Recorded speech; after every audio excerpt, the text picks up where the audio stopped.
प्रिय मित्रों, नमः संस्कृताय। मैं आपका यूट्यूब दोस्त चंद्रशेखर सिंह, छोटे से प्रयास से प्रयागराज से।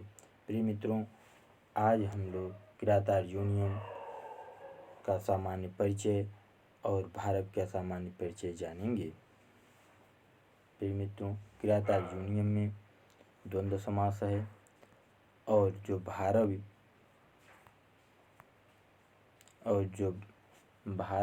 का अर्थ होता है सूर्य का तेज या सूर्य के समान तेज वाला होता है।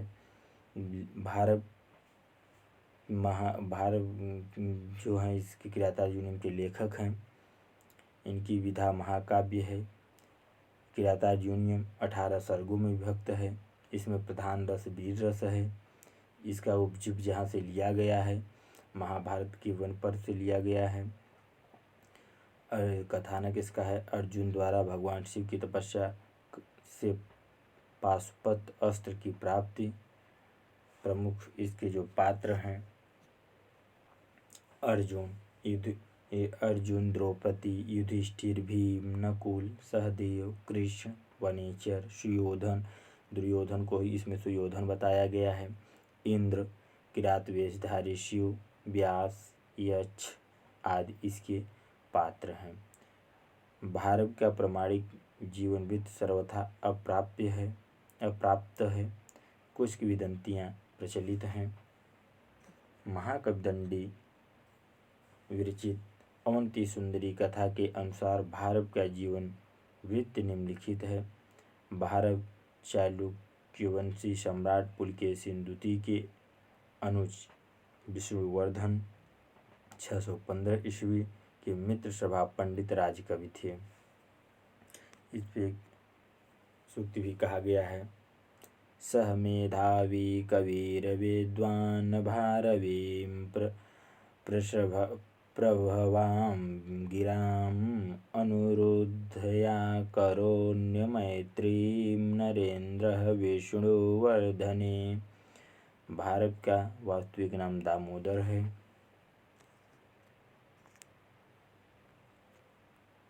इनकी माता का नाम सुशीला है। पिता का नाम नारायण स्वामी श्रीधर है। भारत की पत्नी का नाम रसिकवती या रसिका है। उपाधि इनकी आतपत्र भारवी है। महाकवि दंडी के प्रपितामह भारवी हैं।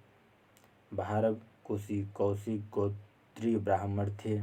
भारत की वंश परंपरा इस प्रकार से है। नारायण स्वामी श्रीधर भारत के पिता हैं। भारत दंडी के प्रपितामह हैं। मनोरथ दंडी के पितामह हैं।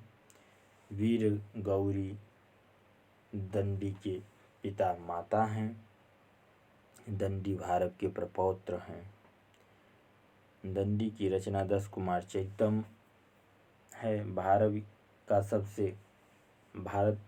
भारत का संबंध कहोर के गंगवंशी नरेश दुर्विनीत और कांची के पल्लव वंशी नरेश सिंह विष्णु तथा उनके पुत्र महेंद्र विक्रम के साथ भी था। सिंह विष्णु से मिलते समय कवि की अवस्था थी 20 वर्ष।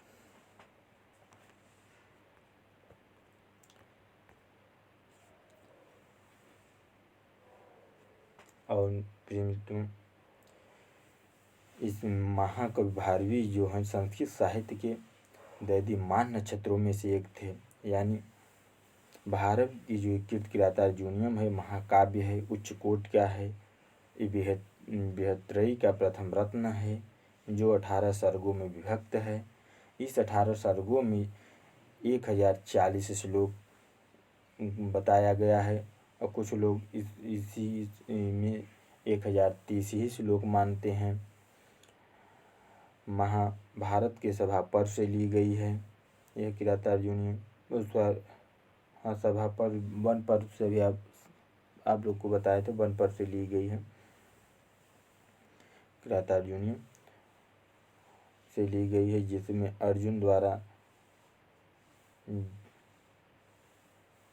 अर्जुन द्वारा शिव की तपस्या करके पाशुपात्र अस्त्र की प्राप्ति करने की कथा है। इनको आतपत्र भारवी की उपाधि दी गई है तथा उनका समय 7वीं शताब्दी पूर्वार्ध है।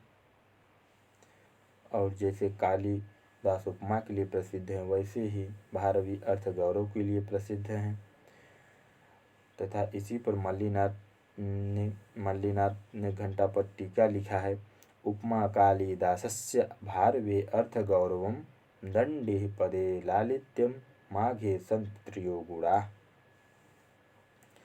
भारव की शैली के संबंध में आलोचकों की मान्यता है, भारवे अर्थ गौरवम जो है किरातार्जुनीयम के पूर्व रूप से उपलब्ध होती है। अर्थ गौरव का तात्पर्य है अल्प शब्दों में विपुल यानी ज़्यादा अर्थ का सन्निवेश कर देना। भारवी ने स्वयं स्थान स्थान पर अपनी इस काव्यगत विशेषता का समर्थन किया है। उनकी स्वयं मान्यता है कि शब्दों में वर्ण स्पष्ट रूप से उच्चारित किए जाने चाहिए। वे इतने मधुर हो कि जो इसमें शब्द हों इतने मधुर हों कि शत्रु भी वशीभूत हो जाए। साथ ही पदों में स्वच्छता, माधुरता एवं गंभीरता होनी चाहिए। जैसे विविक्त वर्णाभरणा सुखश्रुति प्रसादयन्ति हृदयान्यपि द्वेषां प्रवर्तते नाकृत पुण्यकर्मणा प्रसन्न गंभीर पदा सरस्वती। भारत की यह विशेषता है कि वे अपने कथोपकथनों में बहुत थोड़े शब्दों में प्रचुर अर्थ का सन्निवेश करते हैं। दूसरे शब्दों में कहें तो वे गागर में सागर भर देते हैं। उनके द्वारा प्रयुक्त सूक्तियाँ साहित्य की अमूल्य धरोहर हैं, वही दूसरी ओर जीवन के लिए परम उपयोगी हैं। जैसे इनकी सूक्तियाँ हैं, हितम मनोहारी च दुर्लभ वचः सुदुर्लभा सर्वमनोरमा गिरिः विचित्र रूपा खलु चित्रविद्यः वसन्ति हि प्रेमणि गुणा न वस्तुषु वरं विरोधो अपि सम महात्मभिः सहसा विदधित न क्रिया। इनकी सब इत्यादि अन्य सूक्तियाँ मनुष्य के लिए परम उपयोगी हैं। द्रौपदी की वाणी में बृहस्पति को भी आश्चर्य में डालने वाला अर्थ गौरव है। अपि वागाधिपस्य दुर्वचम वचनम तद्विधीति क्रियाम। जो मायावियों के साथ मायायुक्त आचरण नहीं करते वे पराभव को प्राप्त होते हैं। 60 लोग सरल लोगों को मार डालते हैं। व्रजन्ति ते मूढ़धि अपराभवं भवन्ति मायाविषु येन मायिनः प्रविश्य हि धनन्ति शठास्तथा विधान्य संवृतांगनिशिता इवेश्व। ये जो श्लोक है कहता है केवल मात्र एक वर्ण के प्रयोग द्वारा श्लोक निर्मित करते हुए अर्थ का सन्निवेश कर पाना भारव के असाधारण कौशल का ही ज्वलंत निर्देशन है। जैसे देखिए भारव एक ही वर्ण से एक श्लोक बना दिए हैं। जैसे न नो नुनो नुन नो नो नाना नाना नना ननु नुन ने नो अनुनो नुन ने नो नाने ना नुन नुन नूम। भावों का व्यक्त करने का साधन केवल भाषा ही है। भाषा का साधिकार प्रयोग करने वाला कवि ही अपने विचारों तथा अनुभूतियों और भावों को हृदय वर्जक पद्धति से प्रस्तुत कर सकता है। इसी विधा में भारव अग्रणीय है। भारव व्याकरण शास्त्र के पंडित हैं। भाषा में भाववाच्य तथा कर्मवाच्य के प्रयोगों की अधिकता है तथा पांडित्य प्रदर्शन भी प्रवृत्ति है।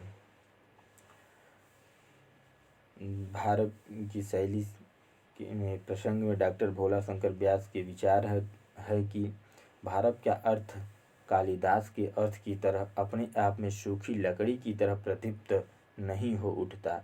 कालिदास की कविता में द्राक्षा पाक है जबकि भारव के काव्य में नारिकेल पाक है।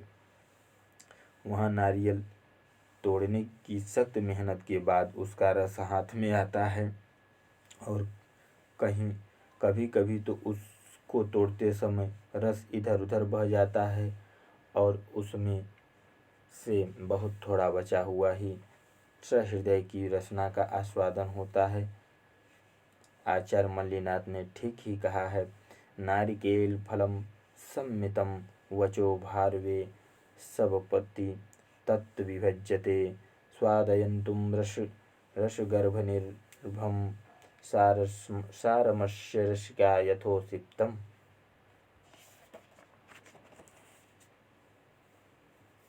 संक्षेप में यह कहा जा सकता है कि भारत की शैली अत्यंत रोचक है। वस्तुतः भारत की कविता में भाव तथा रस का अपूर्ण सामंजस्य है। इसीलिए कृष्ण कवि ने कहा कि भारत के काव्य में अर्थ गौरव तो है ही, इसके साथ रस स्पेशलता भी है। अतः यह काव्य परवर्ती कवियों के लिए उपजीव्य हो सकता है।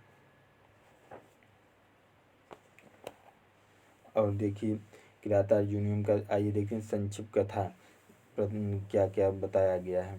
किरातार्जुनीयम में कौरवों पर विजय प्राप्ति के लिए अर्जुन का हिमालय पर्वत पर जाकर तपस्या करना, किरात वेशधारी शिव के से युद्ध और प्रसन्न हुए भगवान शिव से पाशुपत अस्त्र की प्राप्ति का वर्णन बताया गया है। प्रथम सर्ग में बताया गया है हस्तिनापुर भेजे गए वनेचर का द्वैत वन में आकर युधिष्ठिर से मिलना, दुर्योधन के शासन प्रबंधन का वर्णन तथा युधिष्ठिर द्रौपदी का संवाद, ये सब प्रथम सर्ग में बताया गया है कि जो युधिष्ठिर वनेचर भेजे थे वे द्वैत वन में वापस आ गया है हस्तिनापुर से। दुर्योधन का समाचार, शासन प्रबंधन सब कुछ जान के दूसरे सर्ग में बताया जा रहा है। युधिष्ठिर भीम का संवाद, व्यास का आगमन होता है। अतिथि सर्ग में बताया गया है युधिष्ठिर व्यास संवाद, व्यास द्वारा अर्जुन को पाशुपत अस्त्र की प्राप्ति के लिए हिमालय पर जाकर तपस्या करने का आदेश, अर्जुन का प्रस्थान, ये सब बताया गया है। चतुर्थ सर्ग में बताया गया है शरद ऋतु का वर्णन। पंचम सर्ग में बताया गया है हिमालय पर्वत का वर्णन। और छठवें सर्ग में बताया गया है हिमालय पर अर्जुन की तपस्या, तपोविघ्न के लिए इंद्र द्वारा अप्सराओं को भेजना। सातवें सर्ग में बताया गया है इंद्र द्वारा प्रेषित गंधर्वों और अप्सराओं के आने और उनके विलासों का वर्णन। और आठवें सर्ग में जो बताया गया है गंधर्वों और अप्सराओं का उद्यान विहार और जल क्रीड़ा। नौवें सर्ग में बताया गया है सायंकाल और चंद्रोदय वर्णन, सूरत वर्णन तथा प्रभात वर्णन, ये सब नौवें सर्ग में बताया गया है। 10वें सर्ग में बताया गया है वर्षा आदि का वर्णन, अप्सराओं का चेष्टा वर्णन तथा उनका प्रयत्न वैफल्य, ये सब बताया गया है। 11वें सर्ग में बताया गया है मुनि रूप में इंद्र का आगमन, इंद्र अर्जुन संवाद, इंद्र का पाशुपत अस्त्र की प्राप्ति के लिए अर्जुन को शिवाराधना करने का उपदेश दिया, शिव की तपस्या करने का इंद्र ने। 12वें सर्ग में बताया गया अर्जुन की तपस्या, शुकर के रूप में मूक नामक दानव, जो शुकर को कहते हैं, शुकर के रूप में मूक नामक दानव का अर्जुन वध के लिए आगमन तथा किरात वेशधारी शिव का भी आगमन, ये सब बताया गया है। और 13वें सर्ग में बताया गया है शुकर रूपधारी मूक दानव, वह शिव और अर्जुन के बाणों का प्रहार उस वाराह की मृत्यु वाण के विषय में शिव के अनुचर और अर्जुन का विवाद होता है। और 14वें सर्ग में बताया गया है सेना सहित शिव का आगमन और सेना के साथ अर्जुन का युद्ध। 15वें सर्ग में बताया गया है चित्र युद्ध वर्णन चित्र काव्य, जिसे इसे चित्र सर्ग भी के नाम से भी जानते हैं हम लोग, चित्र काव्य या चित्र युद्ध 15वें सर्ग में वर्णन किया गया है। और 16वें सर्ग में शिव और अर्जुन का अस्त्र युद्ध होता है। 17वें सर्ग में शिव की सेना के साथ अर्जुन का युद्ध, शिव और अर्जुन का युद्ध होता है। 18वें सर्ग में शिव और अर्जुन का बाहु युद्ध, बाहु मतलब हाथों से युद्ध, शिव का वास्तविक रूप में प्रकट होना, इंद्रादि का आगमन, अर्जुन को पाशुपत्र अस्त्र की प्राप्ति, इंद्रादि का अर्जुन को विविध अस्त्र देना, सफल मनोरथ अर्जुन का युधिष्ठिर के समीप पहुँचना, ये सब होता है। संभोग श्रृंगार का सुंदर वर्णन जो है सर्ग 8 और 9 में मिलता है। युद्ध वर्णन में वीर रस का वर्णन है जो कि 13 से 17 तक के सर्ग में मिलता है। उपमा अलंकार का सुंदर प्रयोग जो किया गया है वो 13 से 17 में किया गया है। जो युद्ध का वर्णन इसमें हुआ है, वीर रस का वर्णन हुआ है। प्रमुख जो वर्णन वैचित्र सर्ग 4 में शरद वर्णन का हुआ है, शरद ऋतु का हुआ है। 5वें सर्ग में हिमालय वर्णन किया गया है। 8वें सर्ग में जलक्रीड़ा का वर्णन किया गया है। 9वें सर्ग में संध्या, चंद्रोदय और सूरत वर्णन हुआ है। और सर्ग 12 से 18 तक में युद्ध का वर्णन है। अर्थ गौरव का अर्थ गांधीर्य के विषय में प्रशंसा की जाती है। महाकवि भारवी कहते हैं भारवी को कौन सा रस सर्वाधिक प्रिय है? इसमें वीर रस और श्रृंगार रस सबसे अधिक प्रिय है।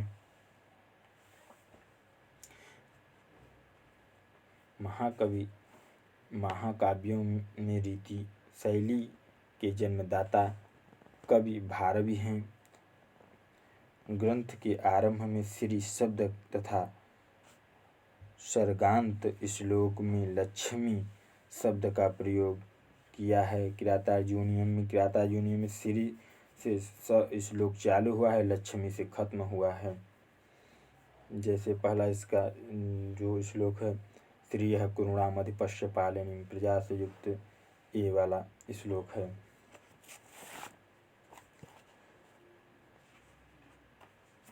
प्रथम श्लोक श्री से चालू हुआ और लास्ट जो श्लोक है वो लक्ष्मी से समाप्त हुआ है।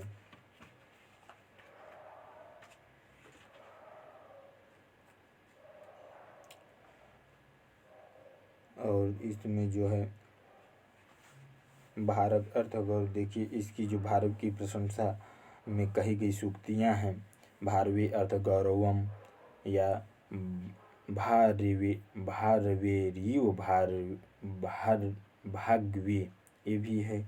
प्रकृति मधुरा भारवी गिरि नारकेल फलम संमितः वचः स्फुटता न पदैर्पाकृता, ये सब इनकी प्रशंसा में कही गई सूक्तियाँ हैं। अभाग केवल न कार को लेकर सर्वप्रथम एकाक्षरी श्लोक लिखने वाले महाकवि भारवी हैं। केवल न से ही जो श्लोक लिखे हैं, ये न वर्ण मात्र से लिखने वाले महाकवि न नून नून नून नून नुनु नुनु नु नाना नाना नना ननु नुन नून अनुनो नुन्नेनो नानेना नुन नुन नु, ये जो श्लोक लिखे हैं। अपने काव्य में भारवी सर्वप्रथम चित्र अलंकारों का प्रयोग करने वाले कवि भारव किरातार्जुनी के प्रथम 15वें सर्ग में किए हैं। भारत के विभिन्न सर्गों में 11 छंदों का प्रयोग किया गया है और सर्गांत यानी सर्ग के अंत में श्लोकों में मालिनी और वसंतिका प्रमुख हैं। प्रिय मित्रों, जो क्या कहते हैं, प्रथम सर्ग में 46 श्लोक हैं, 1 से 44 तक वंशस्थ छंद है, 45वें में पुष्पिताग्रह है और 46वें में मालिनी छंद प्रयुक्त है।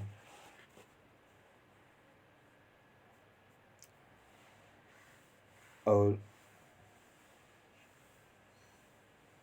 जो महाकाव्य में कम से कम 8 सर्ग होने चाहिए। कोई भी जो महाकाव्य लिखते हैं उसमें कम से कम 8 सर्ग होने ही चाहिए। सर्ग के अंत में छंद बदल जाता है, जैसे अभी आपको बताए ही 1 से 46 तक में वंशज 1 से 46 श्लोक प्रथम सर्ग में किरातार्जुनीय में है और 1 से 44 में प्रथम सर्ग में जो है वंशज छंद है और 45वें में पुष्पिताग्रह है और 46वें में मालिनी छंद है।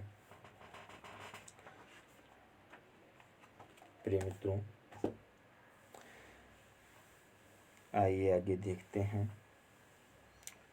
भारत शैव यानी शिव के, जबकि माघ वैष्णव थे, शिव के उपासक थे। जो माघ थे वो विष्णु के उपासक थे।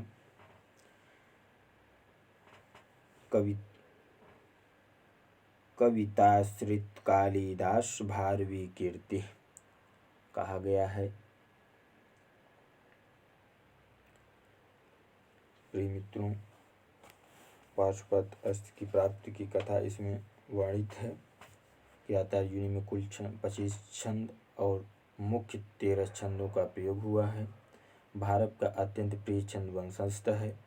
तत्पश्चात उन्होंने उपजाति का ज़्यादा प्रयोग किया है। 4 सर्गों में वंशस्थ, 3 सर्गों में उपजाति प्रयुक्त है। भारवी ने 3 शब्दालंकार, 60 अर्थालंकार और 7 चित्राक्षर अलंकारों का प्रयोग किया है। सर्वाधिक उपमा अलंकार प्रयुक्त है।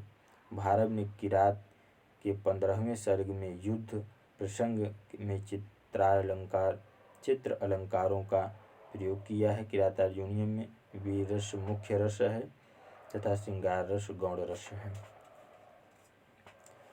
किरात में पांचाली रीति और प्रसाद गुण है। किरात का नायक जो है अर्जुन है। कहीं कहीं युधिष्ठिर भी प्राप्त होता है। प्रतिनायक किरात वेशधारी शिव हैं तथा नायिका द्रौपदी हैं। किरात में 18वें सर्ग में शिव की अत्यंत भावुक स्तुति की गई है। भारत का प्रसिद्ध एकाक्षर श्लोक आपको अभी बताए ही हैं। भारवी ने मंगलाचरण में श्री शब्द तथा श्री शब्द से चालू किया है और सर्ग के अंत में लक्ष्मी शब्द से प्रयोग अंत किया है। क्षेमेंद्र ने भारत के वंशस्थ वृत्ति की प्रशंसा की है और वंशस्थ को राजनीतिक चर्चा के सर्वाधिक उपयुक्त माना गया है। काव्य का आरंभ द्वैतवन से जहाँ की महाराज युधिष्ठिर द्वित क्रीड़ा में दुर्योधन से हार कर 13 वर्ष का वनवास काट रहे होते हैं, वहीं पर द्वैतवन है। वहीं पे वनेचर जाता है।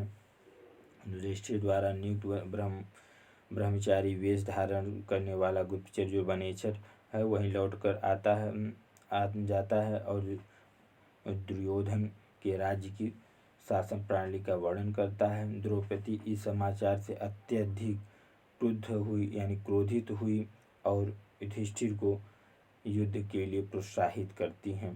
द्वितीय सर्ग में महर्षि व्यास आते हैं। द्वितीय सर्ग में जो है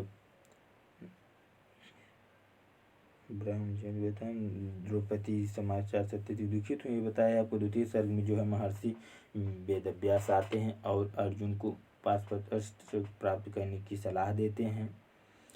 अर्जुन तपस्या हेतु इंद्र की हिमालय पर जाते हैं। किरातार्जुनीय में प्रारंभिक 3 सर्ग विशेष कठिन हैं, अतः इन्हें पाषाण त्रय के नाम से जाना जाता है। अर्जुन को 18वें सर्ग में पाशुपत अस्त्र प्राप्त होता है। प्रथम सर्ग के अंतिम 2 श्लोक में क्रमशः पुष्पिताग्रा और मालिनी छंदों का प्रयोग हुआ है। प्रथम सर्ग का अंतिम श्लोक विधि समये नियोगात् से चालू हुआ है। प्रसन्न गंभीर पदा सरस्वती भारवी की भाषा तथा शैली का द्योतक महनीय मंत्र है। भारवी के किरात में प्रथम सर्ग में कुल 46 श्लोक हैं। किरातार्जुनीय में वस्तु निर्देशात्मक मंगलाचरण है।